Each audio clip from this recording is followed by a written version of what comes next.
Friedrich Merz a déclaré que Berlin participerait à un exercice militaire nucléaire français dans le courant de l'année à l'issue d'une réunion du Conseil ministériel franco-allemand à Cologne.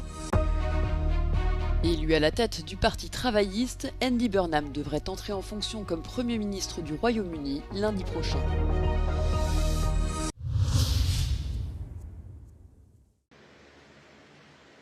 Friedrich Merz a accueilli Emmanuel Macron vendredi sur la base aérienne de Nörvenich près de Cologne à l'occasion du 26e Conseil des ministres franco-allemands. Le chancelier a annoncé que son pays participerait à un exercice de dissuasion nucléaire français cette année. Die Koalition der Willigen wird im Herbst auf französische Initiative ein Manöver abhalten. Deutschland wird sich beteiligen. Wir klären gemeinsam, wie diese Beteiligung dann im Einzelnen aussehen wird. Emmanuel Macron a présenté cette initiative comme une étape supplémentaire dans le renforcement de la défense européenne. L'objectif, qu'est-ce que c'est ? C'est d'améliorer la sécurité du continent européen, de créer plus d'incertitude chez nos adversaires.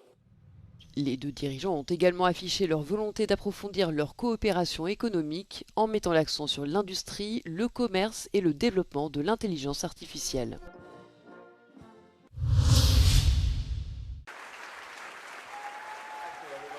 Élu à la tête du Parti travailliste, Andy Burnham devrait entrer en fonction comme Premier ministre du Royaume-Uni lundi prochain, devenant ainsi le 7e chef du gouvernement britannique en une décennie. L'ancien maire de Manchester s'est engagé à transformer le pays en profondeur et a critiqué sa génération de responsables politiques pour ne pas avoir suffisamment défendu les intérêts des classes populaires. We are united and we put the power that comes from that unity at the service of people and places who have been waiting too long for politics to let them hope again. And that's what we're going to do, everybody. We're going to give them hope back.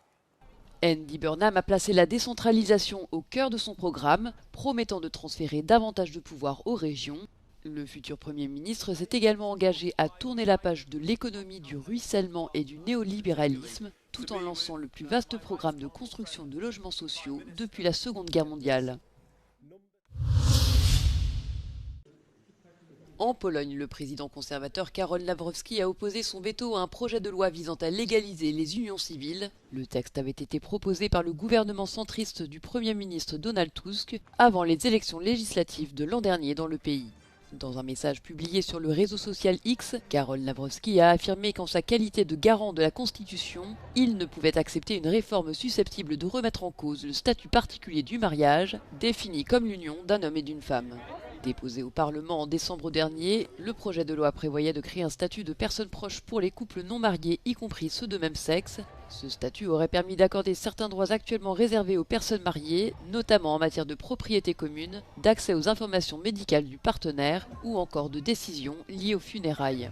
Afin de limiter l'opposition des conservateurs, la coalition au pouvoir avait insisté sur le fait que ce statut ne concernerait pas uniquement les relations de couple, mais pourrait également s'appliquer à d'autres types de liens, notamment familiaux ou de voisinage. L'économie de l'Union européenne devrait atteindre un objectif d'électrification de 46% dans les transports, l'industrie et le bâtiment d'ici 2040, annonce la Commission européenne. Elle dévoile une série de propositions. Objectif réduire de 260 milliards d'euros par an les coûts liés à l'importation de combustibles fossiles. Les mesures proposées comprennent des réformes concernant les redevances perçues par les opérateurs de réseaux énergétiques, la fiscalité de l'énergie et l'efficacité énergétique des bâtiments. Bruxelles intensifie ses efforts en matière d'électrification dans le cadre d'une course effrénée pour trouver des solutions afin de compenser la perte d'approvisionnement en pétrole et en gaz provenant du détroit d'Ormuz. La Commission a reconnu que l'électricité reste plus lourdement taxée que le gaz dans certains pays de l'UE. Cela affaiblit les incitations pour les ménages et les entreprises à adopter des technologies plus propres telles que les pompes à chaleur et les véhicules électriques. Bruxelles propose donc un principe juridique obligeant les États membres à veiller à ce que l'électricité ne soit pas taxée plus lourdement que le gaz. Il laisse cependant au gouvernement la liberté de déterminer la structure de leurs systèmes fiscaux nationaux.